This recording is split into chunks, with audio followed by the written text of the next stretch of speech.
Hey guys, so this is, well, what if DEKU had the Omnitrix reboot? Now, basically, I've done this what if a few times.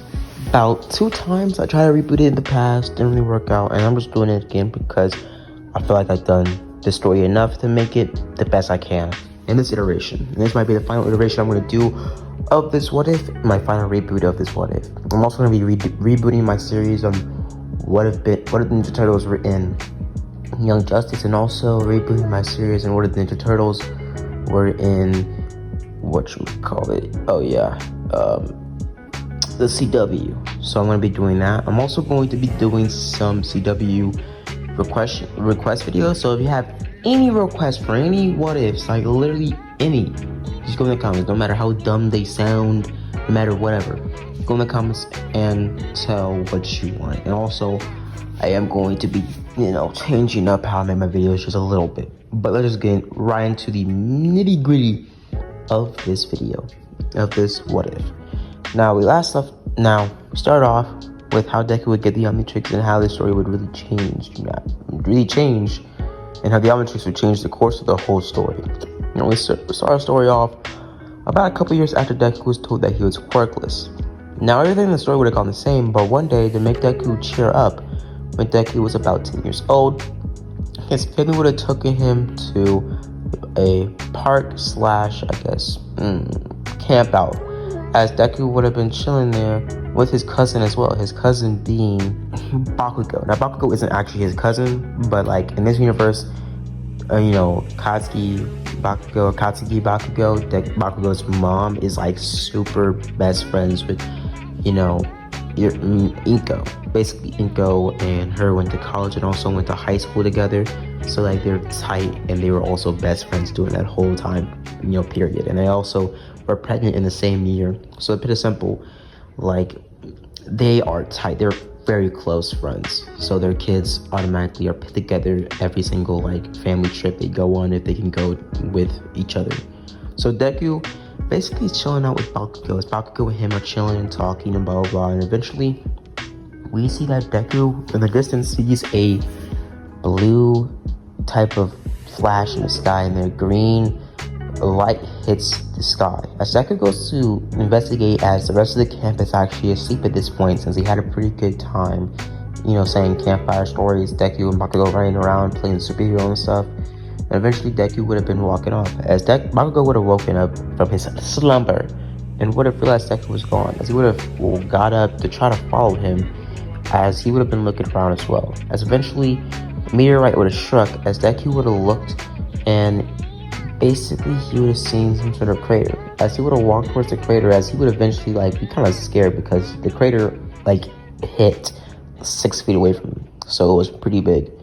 As DEKU had some bruises on his body, but he got into the crater, or more or less fell into the crater. As he would have looked closer at the meteorite, it being a silver orb, it opening up.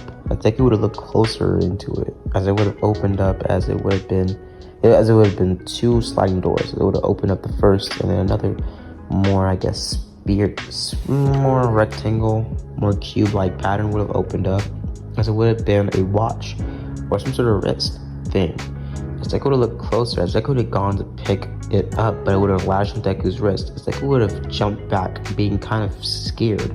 More than anything, DEKU was trying to get the Omnitrix off of him, as eventually DEKU would have started to run around, take the Omnitrix off, try to peel it off, and all this other stuff, as eventually DEKU would have tried messing with it, as he would have pressed the button, the dial going up, as DEKU would have pretty much twisted it, seeing different silhouettes of monsters or creatures, as eventually he would have pressed down on one silhouette, as he would have transformed into a giant red monster thing with 4 arms. As DEKU would have started to fumble around, as he would start to mess around, punching trees and throwing them around the place, as eventually he would have started to break trees more and more, as eventually back at the campsite, Bakugo's mom and dad, and also Inko and Asashi would have realized something in the distance, as something would have been going very differently, as DEKU would have been making huge ruckus, the forest basically being plowed down by his strength, DEKU not really realizing how much power he had, as DEKU would start to play around,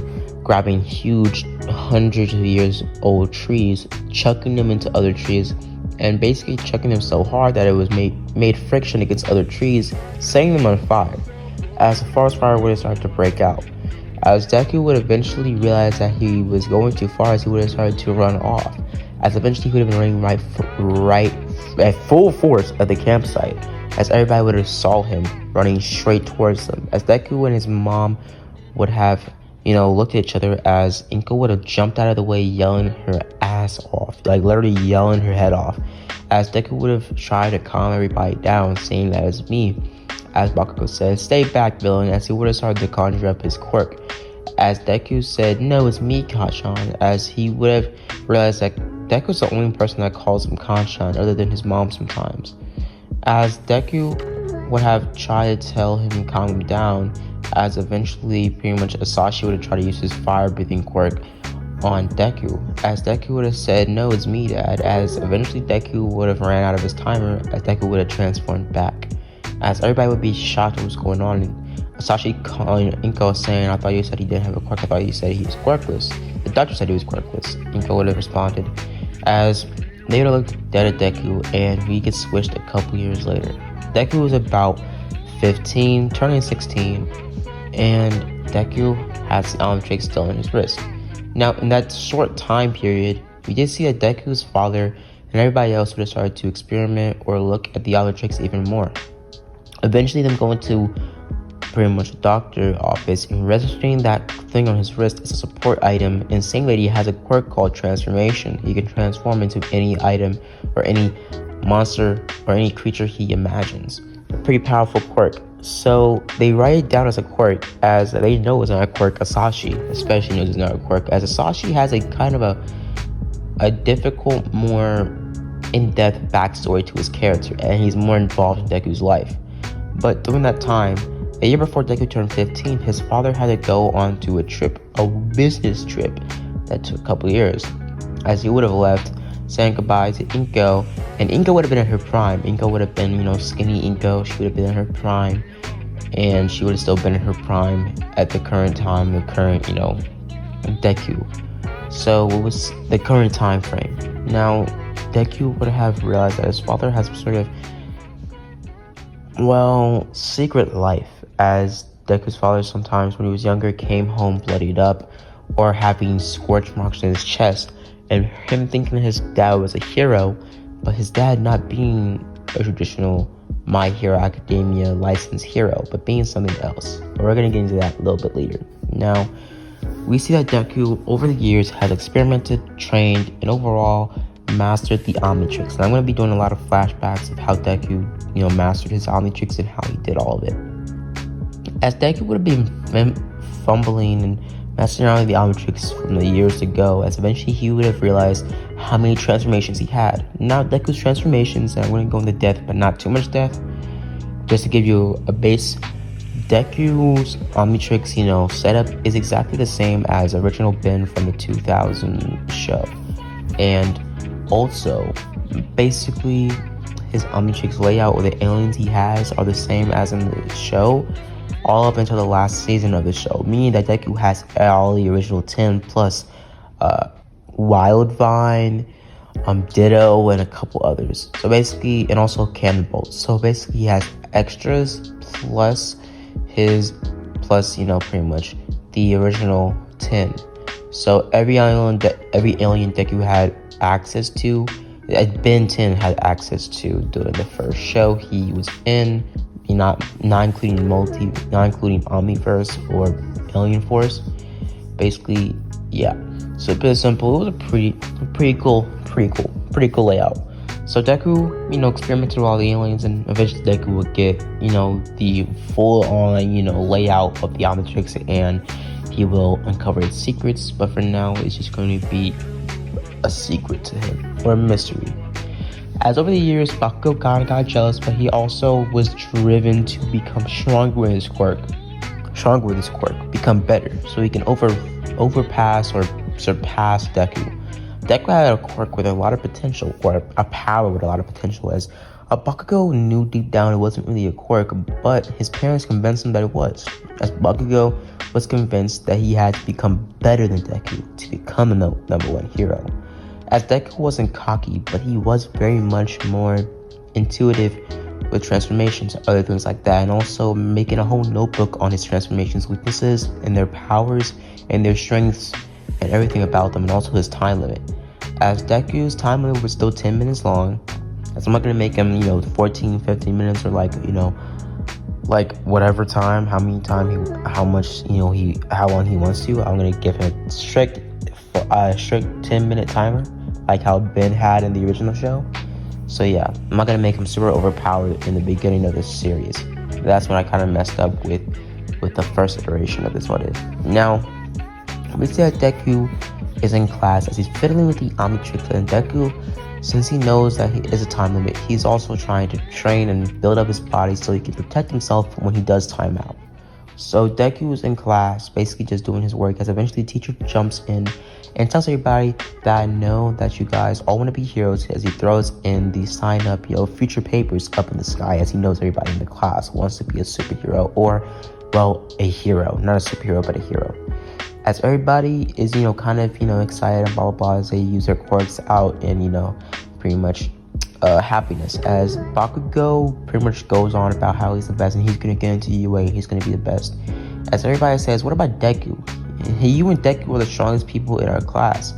As they all look at Deku, saying that his transformation quirk is awesome, as only a few of them have seen his quirk in action, as Deku sometimes has taken out the trash as forearms, or saved somebody from getting ran over by turning into cannon bolts or anything like that. So he has used his transformation power in public a little bit, but not enough for people to know the full extent of his true power. As Bakugo says, whatever, his time limit overweighs his power entirely. 10 minutes? How are you supposed to do that much in 10 minutes? As everybody says, if you use your power long enough, or use your power, enough, he might surpass his time limit. As everybody goes on and saying, yeah, Deku was probably the strongest one in our class, as Bakugo kind of gets pissed off and says, no, he's not. I am. My power doesn't have no quirk, or my power doesn't have no time limit. My power doesn't have no time limit, unlike Watch Boy over here. As he points at Deku, as Deku is in his own world, zoning out, thinking about tactics and different skills and moves he can use with his transformation. As Deku looks up saying, oh, what did you say about Katron? As Bakugo looks dead in his soul and says, I'm going to kill you. As he is pretty much interrupted by a teacher, as the teacher says and tells everybody that we just gotta get back to the lesson for the day. As the school day ends, as Deku is about to leave class, as Bakugo grabs his notebook and says, oh, what's this? As he pretty much blows it up, as Bakugo looks at Deku, as Deku is not really shocked, as Deku has made copies of his notebook. Not copies, but he has made a second version. That was the notebook he made on Heroes. The notebook he made on his aliens were in his backpack.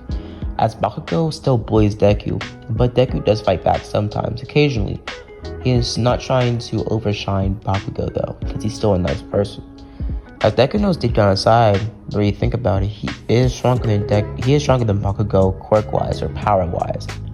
Now, pretty much we see that Deku leaves class after Bakugo torments him a little bit, as Deku walks home, going through the tunnel, being a little bit more confident in the day, as he did talk back or fight back against Bakugo by just talking him down, as Bakugo kind of got pissed off and just ran off. As Deku was walking down the Sludge tunnel, as eventually he would have looked around behind him, as he would have seen Sludge coming straight towards him, as Deku would have tried to go on from the Omnitrix, as he would have been stopped midway, being pretty much drowned in Sludgeville and ooze, or goo, or whatever you want to call it. But basically, he would have started to get strangled to death, as the Sludgeville would have tried to pin himself inside Deku's body. Pause. Exponentially pause. I'm sorry, bro, but like some people in the comments last time said, oh, he went inside Deku? Pause. Hey, Deku gay, like, bro, dude, just stop, just stop it, bro, just stop it. But yeah, pretty simple, yeah. So Deku was trying to fight back, going for the Omnitrix, But eventually, All Might would have shown up. As All Might would have shown up and basically would have done a Detroit smash, basically hitting the sludge villain off of Deku's body. As he would have grabbed some water bottles, as he would have started to put the sludge villain's body parts or bodies or goo or ooze into these bottles. As he would have started to pretty much about to jump off, as Deku would have grabbed him and would have asked, can you become a hero without a quirk? Same thing as original. As he would eventually say that without a quirk, you would be a danger to yourself and others. As All Might would have walked off, as he would have, enough time, as he did stop immediately right after he realized Deku was on his arm or on his leg.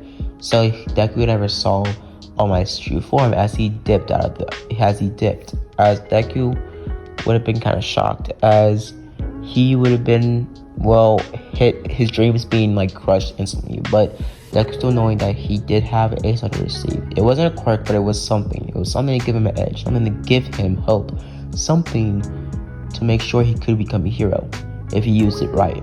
As we see that Deku later in the day is walking back home, as he eventually sees the sludge villain does escape the same way, as basically the sludge villain escapes and goes after Bakugo, using him as a hostage, as Deku jumps in, transforming into Heat Blast. As Deku transforms into Heat Blast, basically going crazy and starting to throw a bunch of fireballs towards the sludge villain. As the sludge villain eventually is starting to get overpowered by the flame attacks Deku's dishing out. As the sludge villain tries to escape, but Deku grabs the sludge villain last minute and starts to burn it alive. As sludge villain surrenders and yields, as the situation is handled very quickly. As everybody thinks everything's handy dandy, as the sludge villain out of nowhere pretty much grows in size astronomically, as he's basically a titan form at this point.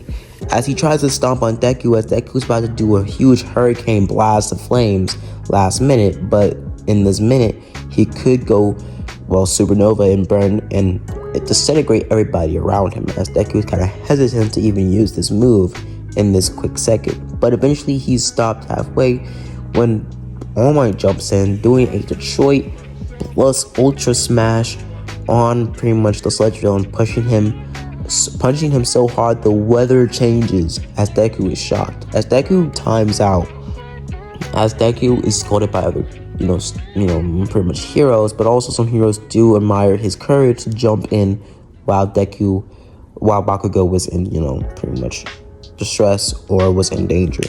As they do give him a warning though, because he's a minor, but he says if we see you use your quirk in public without a, pretty much, a warrant or a license, you're going to be, thrown into some juvie or something, I don't know. But yeah, so Comedy Woods is also there, as he does, pretty much congratulate Deku with his, power.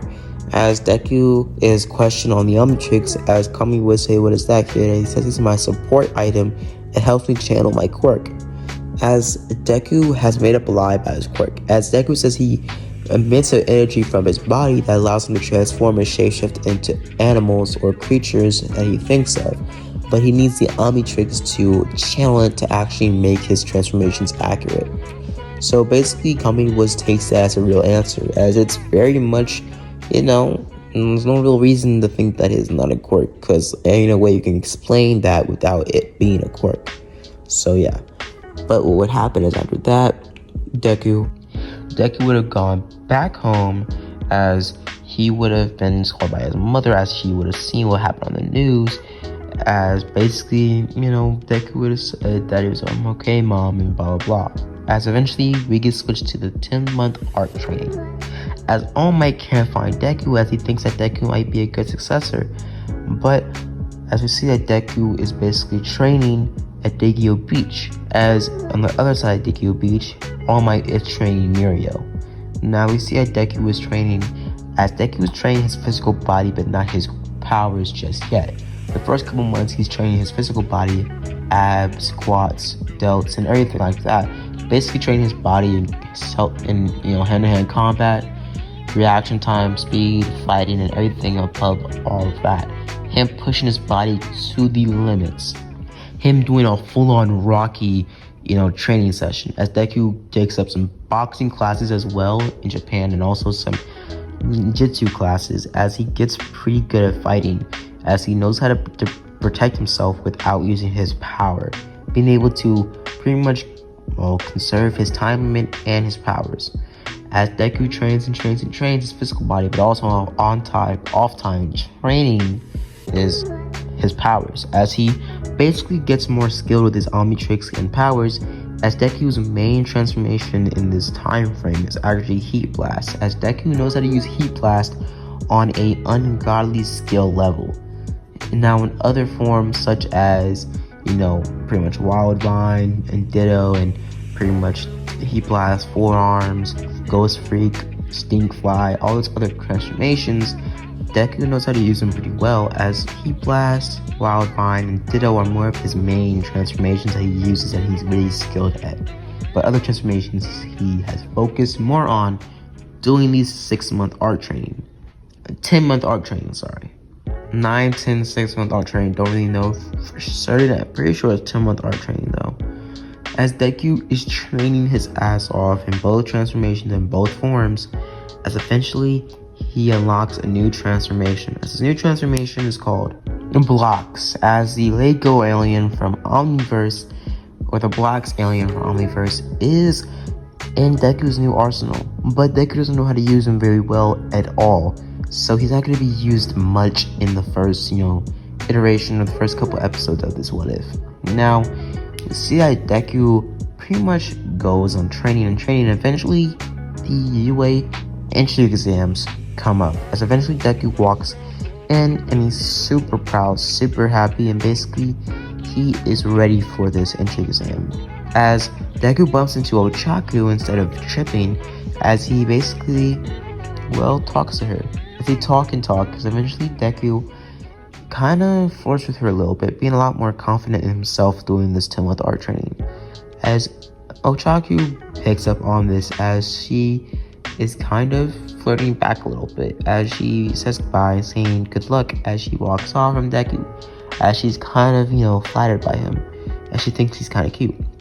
Now, I forgot to mention Deku's body or physique is the same as in after, the All Might training, but a little bit not as bulky or perfect, since Deku's not training to take all for one, he's just training to protect himself in a fight. So Deku does know how to fight a lot more better, and also Deku just has a type of body build, kind of like Ultimate Spider-Man, pretty much a more skinnier, lankier, but still muscular yet lean body. Now Deku basically walks into the entry exams, as he does a written exam, getting pretty good at that. After the written exam, Deku goes and Deku is told, and also everybody is told by, President Mike, that basically told to go, as they're right in front of the gate getting ready for pretty much the match, as Deku was in the same green jumpsuit as original, as everybody's told to go, and that in a real fight there isn't a countdown. As Deku runs off past everybody, and basically first off the bat transforms into Stink Fly, as Deku flies around, he's shooting gunk at robots, disorientating them, making them run into the walls. As Deku does this for a couple other robots again, going through robots, pretty much ripping them apart with his tail, and doing a bunch of other things. Eventually Deku grabs one robot and just drops him 100 feet from the ground. As Deku flies around the whole pretty much city, taking down a bunch of a bunch of monsters, not a bunch of monsters, but a bunch of 1-pointers and 0-pointers. Not 0 points, but a bunch of 2-pointers, 1-pointers, and stuff like that. But eventually Deku comes across the 0-pointer, as Deku's about to fly away, as he sees Ochaku get hit under some rubble. As Deku flies down there, helping Ochaku under some rubble, and pushing the rubble off her, as Deku grabs her last minute and tries to fly off, as Deku times out, as Deku and her falling onto the ground a couple feet away from the 0-pointer, crushing them, as Deku grabs Ochaku Frido style and starts to sprint as fast as his legs can possibly push him, as Deku runs his ass off, as Deku's running as fast as he possibly can go, as far as his legs can push him, as Deku's running, and eventually he loses air, or the wind get hit out of his windpipes once he hits his head against a nearby pole as he blinks for a second as he's running at full speed with Ochaku in his arms. As Deku hits the ground hard with Ochaku on top of his chest, so Deku's knocked out cold. As Ochaku grabs Deku and drags him to Recovery Girl, as eventually they both are healed as she drags him back with a sprained ankle. As pretty much Deku thanks her for this, as Deku bringed up enough points to actually get into UA alongside Ochaku. As her and Ochaku talk, as eventually Ochaku gives Deku her number, as she kinda is feeling Deku. As Deku says thank you, as they look at each other, as they are pretty much, interrupted by Recovery Girl saying that you guys are all good, and this isn't a time for settling or, flirting. So you guys gotta leave my class. You guys gotta leave my office now. Now, as Deku leaves, as Ochaku tries to talk to him, maybe, trying to set up a date, but Deku's already gone. As Deku gets on his bike and drives back home, or rides back home. As Deku rides back home, and pretty much the next day, Deku gets to know from UA that he got in, as Deku is super excited. As Deku walks into class 1A, as Deku is pretty much very much excited that he got into UA, that he's going to be a hero now. As Deku walks into class 1A, as he sees people, having fun, pretty much doing all this stuff. As eventually Azao shows up in class, but not being in his bag this time, but just walks into class, being late. As he tells everybody to settle down, and pretty much tells everybody that you may have entered or pretty much passed the entry exams, but I don't think you guys are ready. Not yet. As everybody is told to get up off their asses and go to the go to pretty much the gym, as you're going to get dressed up to do quirk exemption, or pretty much quirk exams. As pretty much Deku is told to go first since he got nearly the highest score in the entry exams, as he grabs the ball and transforms into forearms as he chucks the ball as hard as possible. The next test, Deku transforms into Stinkfly and flies over the sand, as Deku for the race turns into Accelerate and passes that with flying colors. For the grip test strength, Deku turns into Gray Matter accidentally, as Deku uses his smarts to try to pretty much overpower pretty much not overpower, but more or less try to hack the grip test machine, but nothing really happens, so he basically gets the lowest score in the grip test machine, as Deku gets about third place. As Bakugo is kind of confused why Deku transformed into that, as Deku tells Azao that he did transform randomly, as sometimes he does transform randomly at times, and it very much confuses him sometimes. So yeah, as Azao says, it's kind of a very big backlash on top of your already 10-minute timer on your quirk. As Deku said, yeah, but sometimes it's accurate. As Azao says, sometimes it isn't good enough, but you did pass, so. As basically he did bluff about, expelling anybody that got the lowest score, so no one's gonna get expelled in this story, but he does scold, pretty much Mineta, telling him to do better. As everybody's given their syllabus and is told to go home. As Deku goes home, as Deku sleeps in his bed, as he hears a thud. As Deku gets up from his bed, as he hears a thud and a thud and a thud and a thud and another thud, as he looks down, as he sees some sort of man in a purple and black armor, as he goes downstairs and he opens the door and he's nowhere to be seen, as he appears behind Deku and kicks him outside the door, as he takes out a gun saying, "Give me the Omnitrix now." And he basically looks at Deku and Deku says, "No, what Omnitrix?" As he says, "The thing on your wrist, kid, give it now. You Earthlings are disgusting and also very stupid." As Deku would have said no, as he would have said, "Give me it now. I was paid a hefty sum of money, or promised a hefty sum of money to get that off your wrist and to turn it back to its owner as fast as possible." As this man is, well, if you're a big Ben 10 fan, you know who I'm talking about. Purple and black armor and an alien.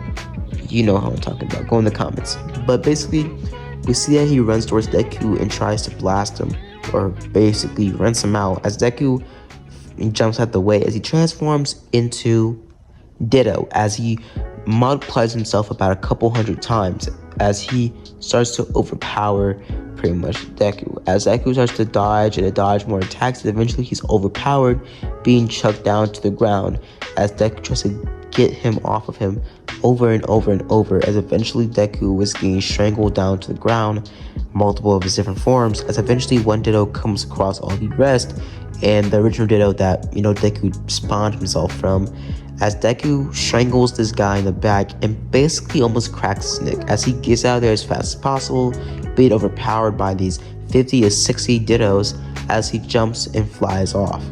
As Ditto transforms back or merges himself back into one Ditto, as Deku walks into pretty much his house, locks the door, and sneaks up back to his room. As he goes to sleep, and a couple minutes later he times out. I'm going to leave it off here, guys. So every couple episodes, we might see antagonists try to come for the Omnitrix, but if you know who I was talking about or who attacked Deku, just go down in the comments. And yeah, so I'm going to leave it off here, guys. So hope you guys enjoyed the video, hope you guys like and subscribe, and as always, guys, have a blessed day. Kisses.